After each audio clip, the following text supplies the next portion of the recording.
Hey, I'm Gazbot, and welcome back to part 3 of me going through what I thought was my high school art portfolio, and it sort of is, but just random things from middle school, high school era, I guess. So let me just huck up this big old honker. Yeah, I'm hucking up the honker. I gotta move my keyboard over here. All right. And I will aim this back down so you can see what's happening. Burp, burp, burp, burp, burp. Burp. All right. So the first one was kind of interesting. The second one was a little disappointing. Let's see where we're at. Oh, these feel like they're the size and shape of comic pages. Oh, okay. So this is definitely high school, and this is definitely not an assignment for art class, but rather, I guess, work I was doing. I was part of a loosely knit collective of comic book artists. 2 mics, Derek, Rob, a little bit Neil, and another mic, actually 3 mics. And we all had our own characters that, to varying degrees of comics we'd done versus pinups, ideas, whatever. And without any of us having finished a full comic, we decided to do a crossover because, again, this is the era of Valiant, Image, all that stuff. So, of course, this made perfect sense. And I'm going to scroll up here. And actually, it was really fun. We would get together at my friend Derek's house, and we would, it felt like being in a bullpen. We would all be pitching ideas, and we would have our own characters. We'd invent new characters together, and we'd figure out ways that they all tied together in this big crossover. And even though it was super unprofessional and nothing got finished, I'm going to show you, some of us did some pages and stuff, but nothing. There wasn't one single book or cohesive narrative that got put out. It was a lot of fun, and it was the closest I ever felt to being in a bullpen, other than when I worked in some animation studios, which had that sort of camaraderie feel, but not in the comic book collaboration kind of way, just more like, hey, we're all working at the same place, whereas this actually felt like we were building something together, and it was really nice. That being said, the output wasn't really much of anything, but let me push down here. Around this time, the previous ones I showed you working on notebook paper and printer paper, I was actually buying comic book paper. Wizard Magazine had hit big. That's actually how I found my friend Derek. We took some summer art class at Brookdale College, and somebody had a couple Wizard magazines when they were new, and there were tips in there about how to draw comics, and somewhere in one of them it talked about the Bristol board and the size and the fact that you could buy it pre-lined. And so even though I didn't have a lot of money, that's what I started doing. And you can see this is one of the first actually finished pages. It's got backgrounds. I even put a little gray scale in there, which I don't know why, but the inking is inking, for lack of a better word. And my remembrance is the whole idea is that there's this alien invasion, and you can see this alien here. I don't remember if Mike designed him. My buddy Mike, that I'm still friends with, I'm still friends with a couple. One of the Mikes had designed the aliens, and there was little thug guys like this, and then bigger ones. And I think these were Rob's characters, the Dirtbags, which were just kind of a gang that had this smiley face. And then one of them was they were Uber members. But so I could kind of just design whatever I wanted and it fit. And so this was an alien landing in their alley. And I remember, weirdly, the hardest part of this entire thing was doing this little fire escape thing and getting right what went in front and back. But a big solid black, which is very unusual for me back then. So this was, considered pretty good. Oh, it's on the back. Just a little roughs. This was another page. This says Gen Alien 16 on the top of the name of the book. What was the name of this book? Dead World? Did we call it Dead World? That sounds weird because I know there's a book called Dead World. This I don't think was part of what we were just discussing.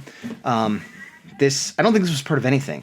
I think this was me just practicing. This is the equivalent of doing a pinup, but it was a page of just action of this Gen Alien, I guess. And you can see, still not great, still very image influenced, but over just a couple of years, I could actually make a comic page. And this was a neat idea. It didn't kind of work in execution, but I should be checking the backs of these. Let me look. Nothing on the back. Okay. This one, it says, that's weird. I was going to say, I thought this might be from the staff or Omni, but it says Gen Alien 69. And I don't think that was supposed to be a sex joke. I think it was Gen 13. I was just putting in the name. This is page 3. So these were these consecutive pages? That was 1. This is 3. Is this 2? No, I don't know where page 2 is. But this character right here looks a lot like Omni. He's got that same weird, super tiny waist and these baggy sort of sweatpants things.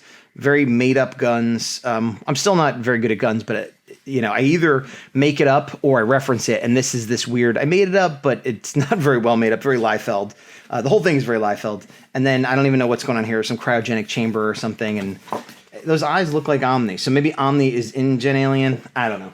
I don't remember Gen Alien at all, going back to before we're talking about things. This looks like I was doing a Batman page to try to, I don't know, submit to DC or just to prove I could do it.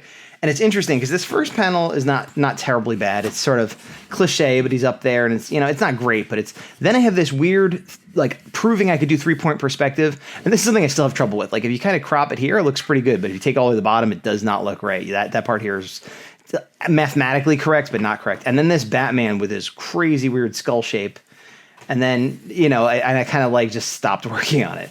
But okay, so this is interesting stuff though, especially if you're into comics. All right, so more comic pages. This is like the comic page motherlode.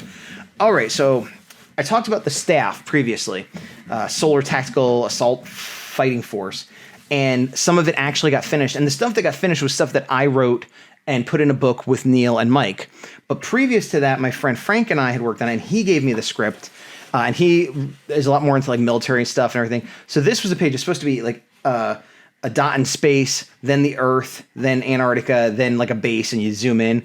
And it was like, this is all hard to draw, and I don't have reference, so I'll kind of fake some ice, and let's get into the people. And this is, again, a little bit of a weird head shape, but you can see this is similar to the book that actually got made. It always starts with, this character seems off-worlder. He looks a lot like Grifter, but he has the powers of Wolverine, basically, and a little bit of Spawn and whatever.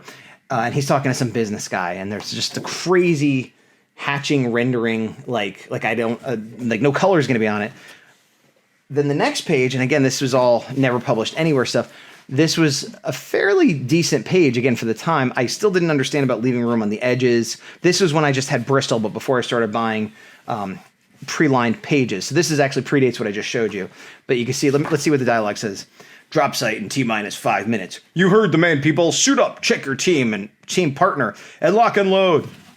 So the dialogue is whatever, but also I had no idea how to do lettering, and like I literally have par dash tner.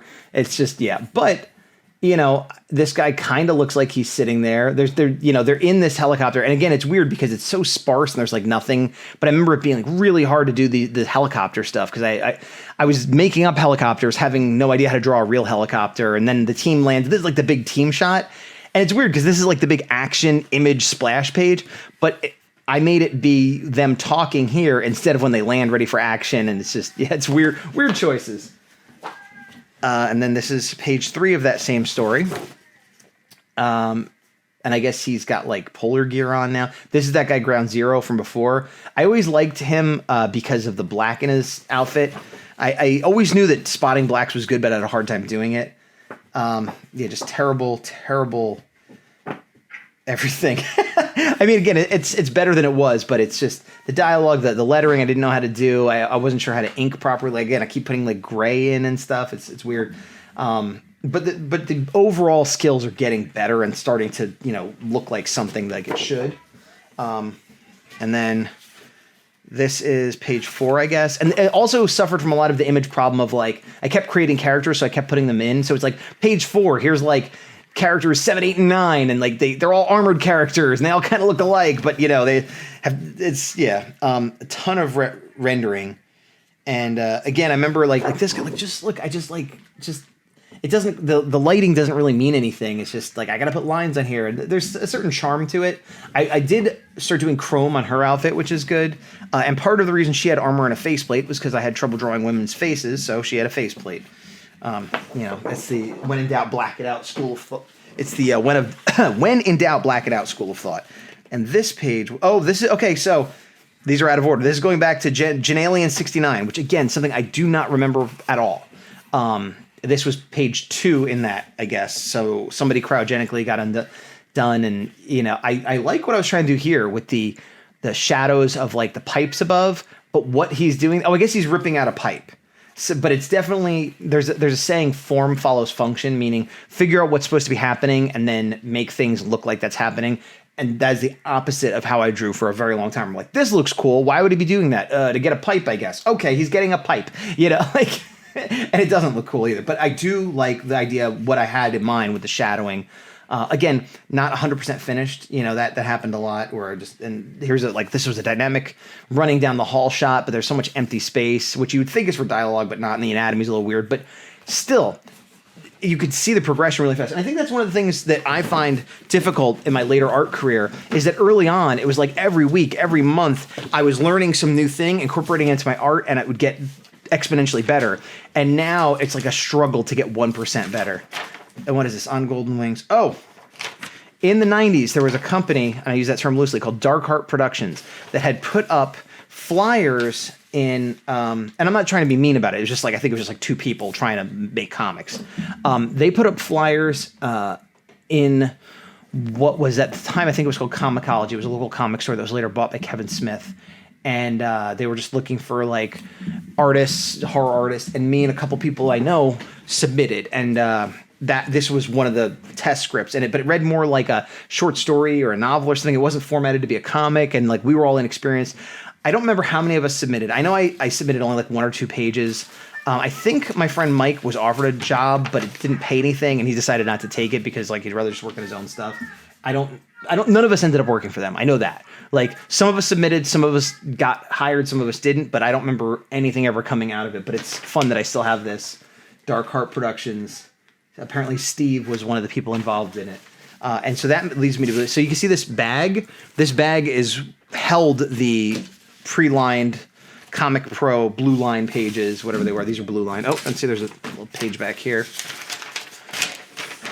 This is after high school. This would have been maybe Joe Kubert time. This was a character I had called The Weapon. Still very imagey, but I started, like, this was the first character I don't cringe at when I think of having created it. You know, it like actually had a little bit of a backstory. Still never finished a comic, but I did some pages and stuff. I don't know what this is. I don't know. This is just layouts, I guess. Why I did layouts with what looks like a Bic pen and Sharpie on this expensive blue line paper, I don't know. I also, looking at this is Justice League. This is Justice League, probably international, because it's got Captain Atom and Blue Beetle. Not that you could tell, but I just know because I like that comic and it makes sense. That's weird that I would waste paper on that, especially back when I had no money. And then it's just more of that. This is a weapon page laid out. Maybe the idea was like, oh, I got to do it to size, but yeah, I don't know why I was doing this. And then, yeah, Booster Gold, more Justice League. I never did anything with those. Then this, Extreme Justice. This says Extreme Justice. So I guess that was the book that was out at the time that I, again, maybe was going to submit to. And I've never officially submitted to any comic companies. Back when you could actually do it back then, like where you could mail it in or whatever, I have gone to comic conventions and showed my art to several people, but it was never even like, I'm the editor of DC and I'm positioned to get you a job. It was just like other artists and stuff. So any of these things, when I say submission, to be clear, I never actually submitted it. But I think this is supposed to be Max Lord and some big... I always had a hard time filling space. So I'm like, well, I'll make this bigger. And even when I was making up like Kirby-esque fake technology, it was always difficult for me. And just more non-finished. This one's at least only pencil, so it could be erased. I think this is all Extreme. Maybe there was a script for Extreme Justice, or maybe I was reinterpreting. I don't know where this came from. I don't know what this is. I have no idea who that character is. It kind of looks like a Phoenix Fireclaw. What is this? Is this the staff? I don't know what this is. This might be from Dark Heart Productions, maybe? I really don't know what this is. Helicopter, again, I don't think this was the staff. And it looks like just like oh, the world's going crazy and everyone's going insane and America's fallen, but these are the people that are left. Of note, this character right here looks like he's got a Mighty Morphin Power Rangers diamond, if I can get that to zoom in, on him. And I do remember making a Silver Power Ranger character. It was like one of the few fan characters I made. And it was actually before they had Silver Rangers. I think he was even a wolf, which is funny because they later came out with a wolf Silver Ranger. And some of these other characters, that might be this character Crescent I made. Let's see what's on the back. Okay, there's some stuff on the back.